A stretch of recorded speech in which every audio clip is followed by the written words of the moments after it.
Buenas noches. Gracias a Capeco por la invitación.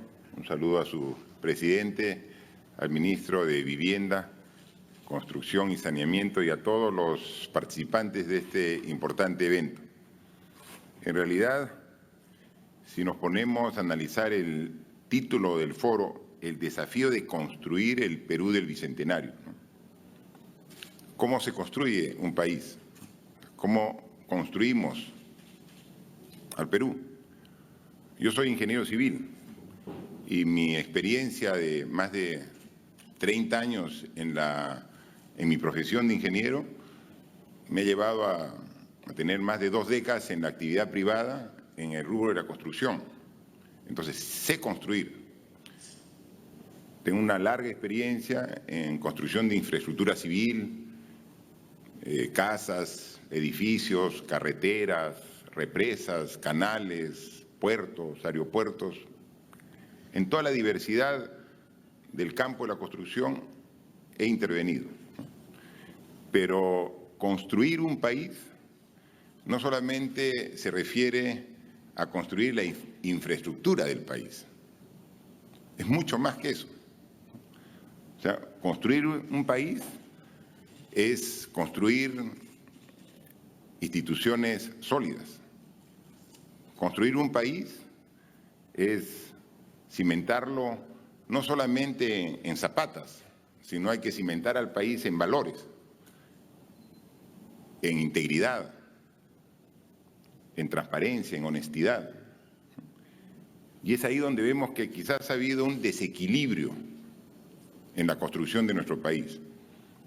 Porque en las épocas de bonanza económica que hemos tenido, hemos dado pequeños saltos en mejora en la infraestructura, pero hemos dejado casi de lado el concepto de desarrollo no físico, sino el desarrollo que va al tema de valores, al tema de instituciones, ¿no?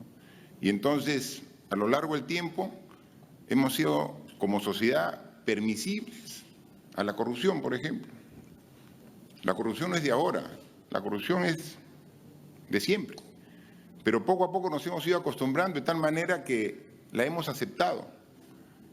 Y hemos llegado incluso, como ciudadanos en los diferentes rincones del país, en calificar a una buena autoridad, porque decíamos, no importa que robe, pero que haga obra. Y lo aceptamos como algo natural, porque lo comparábamos con el anterior, que no robaba y no hacía obra. Y en consecuencia, en esa comparación salía con ventaja el corrupto, pero que por lo menos desarrollaba infraestructura. Y entonces, así no se puede construir un país. O sea, es imposible tener sostenibilidad como sociedad si es que no logramos el equilibrio. Y entonces por eso es que nosotros en esta gestión de poco más de año y medio estamos tratando de encontrar ese equilibrio, ¿no? Y por eso hemos definido nuestro plan de gobierno en 5 ejes, que son todos, tienen la misma importancia.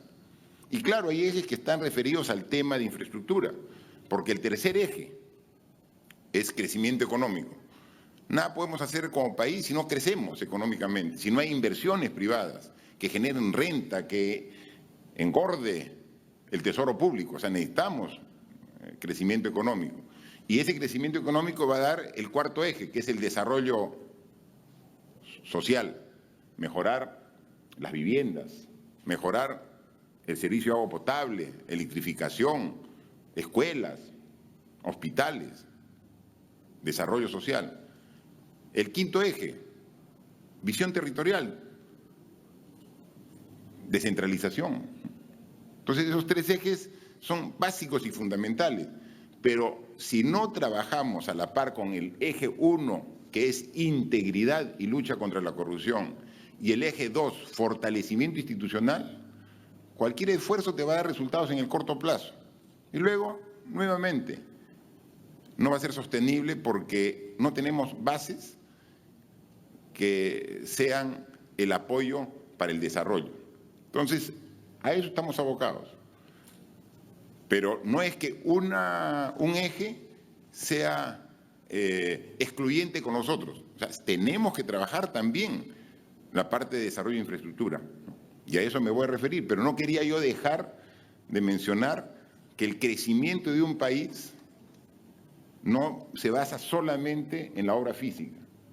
Si solamente lo enfocamos ahí, ahora estamos diciendo qué hacer para el bicentenario. Seguramente de acá, nuestros descendientes, de acá 100 años más, cuando estemos cumpliendo 3 siglos de vía republicana, va a decir, ¿y qué pasó que hicimos mal? ¿No? O sea, ¿por qué nos sentimos nosotros los peruanos tan orgullosos de nuestra historia y nuestra cultura? O sea, ¿por qué vemos Caral, una ciudad de miles de años, o ver las construcciones preincas, Estado en Cuélap, el Gran Pajatén, Machu Picchu, ¿no? Y nos sentimos orgullosos de lo que dejaron. Pero esa es la muestra física de una organización que funcionó. O sea, ¿cómo de acá a 300 o a 500 años, qué dirán de nosotros? O sea, ¿qué les dejamos? ¿Se sentirán de acá a 500 años tan orgullosos como nosotros nos sentimos de los peruanos de hace 500 años? Eso es un reto grande, ¿no? Y entonces tenemos que hacer los cambios que realmente dejen la base y el cimiento para un desarrollo sostenible. Pero no he dado tampoco el tema del foro, que está más enfocado al tema de desarrollo de infraestructura, ¿no? Y sí, coincido, hay que hacer alguna serie de cambios. O sea, en la organización del gobierno, ¿no? Dice, hay que cambiarle de nombre y que sea Ministerio de Vivienda, Ciudades, o sea, para que sea el término más amplio. Pero también ahí habla de la infraestructura pública, que son todos los centros de salud, los colegios, que son tan necesarios, ¿no? Y vemos que ahí tenemos un gran problema, como lo discutíamos hoy en Consejo de Ministros, dado que estamos estrenando gabinete nuevo que hace menos de una semana ha juramentado. Y decíamos, la vivienda básicamente es inversión privada, ¿no? Y hay que ver cómo logramos atenderla con mucho más ambición, ¿no?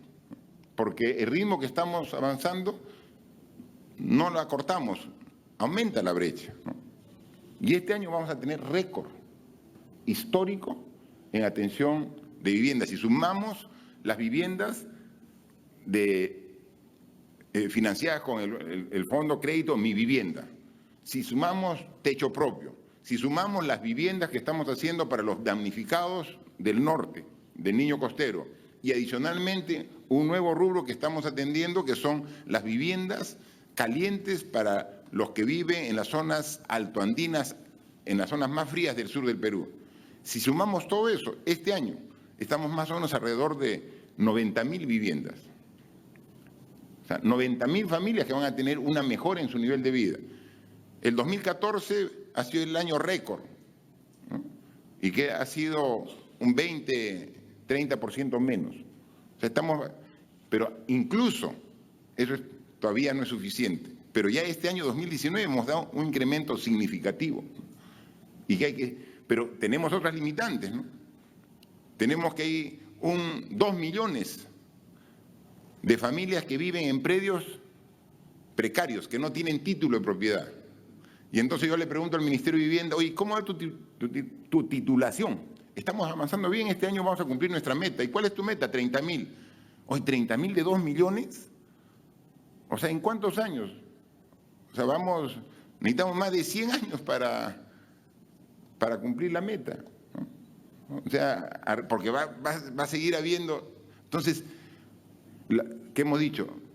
O sea, porque si quieres acceder a techo propio, o quieres hacer cualquier inversión, o quieres tú autoconstruir, y eso también es otra tarea que juntos debemos ver, lo menos que tienes que darles título de propiedad, ¿no? Y entonces la meta para el próximo año Este año pensamos llegar a 50.000 títulos de propiedad, pero el próximo año que sean por lo menos 200.000, ¿no? O sea, por lo menos 200.000. Para hacer un cronograma, porque yo hay veces asisto a esas ceremonias de entrega de títulos, y cuando yo le entrego el título, me agradece, de manera simbólica, hacemos una entrega de 3.000 títulos. Ya. Y el señor o la señora dice, gracias, presidente, hace 20 años estoy esperando por mi título. Gracias. Y a veces me da vergüenza, digo, porque el cronograma que tenemos, yo voy a tener 50 años para los que están esperando en la cola, ¿no? Entonces dice, sí, qué bien, estamos trabajando. Entonces tenemos que hacer un cronograma que máximo en 10 años entreguemos todos los títulos, ¿no? Y eso tendríamos que hablar por lo menos a 200.000 títulos por año, ¿no? Pero lo estamos haciendo, o sea, estamos conscientes y estamos viendo, ¿no? Y entonces así vamos a tener el ingreso a esta formalización que se requiere, ¿no? Y ahí estamos trabajando. Pero también, ahora tenemos el Ministerio de Vivienda, facilita los créditos, saneamiento, y tiene todo un equipo de profesionales especializados para este tema, ¿no? Pero, por ejemplo, ¿quién hace los colegios del Perú? O sea, de la educación pública, ¿no?, que se requiere. El Ministerio de Educación. Oye, pero el Ministerio de Educación, se supone que ahí su expertise debe ser los sistemas educativos, ¿no? Porque la ministra es alguien experta en educación. Y en el Ministerio de Salud hay una médico que conoce el tema, precisamente el servicio de salud, pero tiene que construir hospitales. Entonces, yo soy ingeniero, y entonces cuando le digo, ministra, ¿cómo va el tema del hospital tanto? O sea, ¿cuál es el nivel de avance? ¿Cómo es? O sea, ella conoce mucho del tema de medicina, del tema de salud, pero esta es infraestructura y está a cargo del Ministerio de Salud y los colegios a cargo de una docente. Entonces, oye, ¿no debería estar todo eso junto y estar dentro del Ministerio de Infraestructura, donde se vean los ingenieros, los arquitectos saben perfectamente el diseño arquitectónico, estructural, de instalaciones, no es el mismo concepto para construir un edificio, para construir un centro de salud, que para construir una institución educativa? Es el mismo, ¿no? O sea, no debería estar un solo equipo que vea de una manera mucho más eficiente este trabajo. No, pero en educación es PRONIED, ¿no? En salud es PRONIS, ¿no? Y entonces tiene que ver, y en vivienda también tiene su unidad ejecutora, ¿no? Entonces también ahí nos falta ordenarnos para poder desarrollar la infraestructura de una manera mucho más eficiente, y estamos trabajando en ello. Pero además de todo eso, los proyectos que con tanto esfuerzo comienzan a realizarse están en un 20, 30, 70, 80% de avance y encuentran un problema, una diferencia entre lo que dice el expediente y lo que es el terreno. Y entonces se va a un arbitraje y se para la obra. Hay una discrepancia entre el contratista y el supervisor que no la puede solucionar la entidad, se para la obra. Y vamos sumando obras paralizadas. Hoy he tenido una reunión con el Contralor General de la República.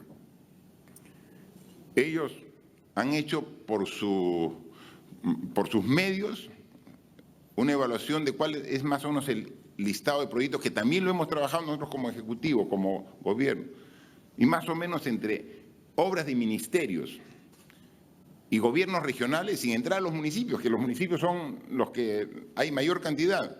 Hay más o menos alrededor de 900 obras paralizadas por un valor de más o menos 17.000 millones de soles.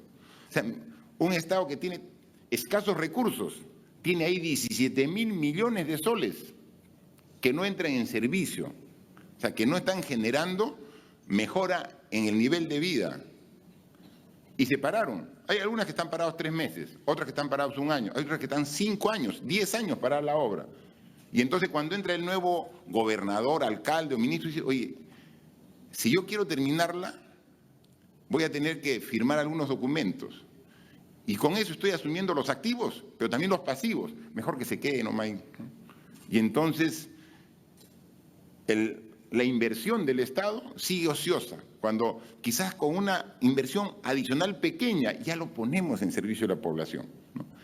Entonces, el propio organismo, la Contraloría, presentó un proyecto de ley que le pidió que en este periodo que nos encontramos, donde nosotros podemos, como Ejecutivo, también asumir esa responsabilidad, que nos alcance a nosotros para verlo, ¿no? O sea, el análisis que ha hecho la Contraloría, para ver cuál es el mecanismo de hacer un corte y los problemas que hubo en el pasado, que hay una comisión que los vea, pero que sea un corte y la nueva autoridad se encargue de terminarlo. Es decir, un expediente del saldo de obra, presupuesto, culminar. Oye, y si hubo corrupción en esa obra, todo, que se castigue, pero eso es un tema que ve el anterior, o sea, ver de aquí adelante. Y ponemos en valor esos 17.000 millones de soles solamente de obras de los gobiernos regionales y ministerios. O sea, eso lo vamos a hacer. Hay un compromiso de que la próxima semana nos va a hacer llegar la Contraloría su análisis, su justificación, su exposición de motivos, todo, y perfecto. Entonces ya tenemos. Entonces tenemos una serie de campos para trabajar y para generar no solamente la conclusión de esa obra, sino la generación de puestos de trabajo, de muchas más posibilidades a todas las empresas de construcción para que puedan ver y obviamente dinamizar la economía, que es lo que todos queremos, ¿no? En consecuencia, yo creo que hay una responsabilidad compartida que tenemos el sector público, a cual yo represento, con el sector privado, representado con Capeco, con los trabajadores, como bien lo recordó Construcción Civil, cuando hemos tenido justo en su local, en el local de Construcción Civil, una reunión firmando el pacto colectivo, el acuerdo del aumento de remuneraciones como una muestra de voluntad y de decisión de querer llegar a acuerdos positivos. Así que esa muestra de esfuerzo, de consensos que lo hemos hecho juntos, Capeco, el gremio de construcción civil, el Estado, tenemos que hacerlo para otras tareas que tenemos pendientes, ¿no? ¿Cómo podemos reforzar? Hemos encargado a los ministerios que hagan una evaluación de su infraestructura. Es decir, el Ministerio de Salud evalúa los hospitales. ¿Qué pasa si viene el sismo que estamos esperando con este periodo de recurrencia de 200 años, el sismo que no sea desde 1848, ¿no? O sea, ¿qué va a pasar? O sea, ¿van a quedar en pie los hospitales? Porque al final va a haber tal cantidad de heridos que, y si no hay hospitales, inmediatamente vamos a hacer. Pero entonces estamos haciendo un trabajo y hemos dicho para que puedan hacer una verificación instituciones educativas, hospitales, que es lo que nos corresponde. Pero, ¿y las miles de viviendas que están mal construidas? Y que hemos visto ahí justo en una de las láminas que nos ha presentado, o sea, ahí tenemos que hacer algo. O sea, ¿cómo podemos capacitar para un reforzamiento mínimo estructural, para que haya por lo menos un ambiente que permita y resista un sismo de estas características, que tenga más de 8 grados de magnitud? Entonces, ese tema también tenemos que trabajarlo. En consecuencia, este tipo de eventos nos hacen reflexionar de la enorme tarea que tenemos por delante, pero también nos hacen ratificar nuestro compromiso.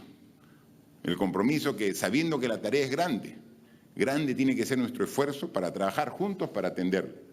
Y coincidimos plenamente en los objetivos de este foro, nos sumamos a ellos y nos comprometemos a trabajar de la mano para juntos transformar el país y no solamente con esta transformación poner el cimiento, la zapata, sino los valores, las instituciones que van a asegurar un desarrollo sostenible para todos los peruanos. Con estas palabras doy por clausurado este importante foro, el cual ha sido organizado por Capeco. Muchas gracias. Bien, de esta manera el presidente de la República, Martín Vizcarra, ha clausurado el foro, el desafío de construir el Perú del Bicentenario, un evento organizado por Capeco en el marco de la 24ª Exposición Internacional del Sector de la Construcción Exxon 2019. Con esta información regresamos a estudios.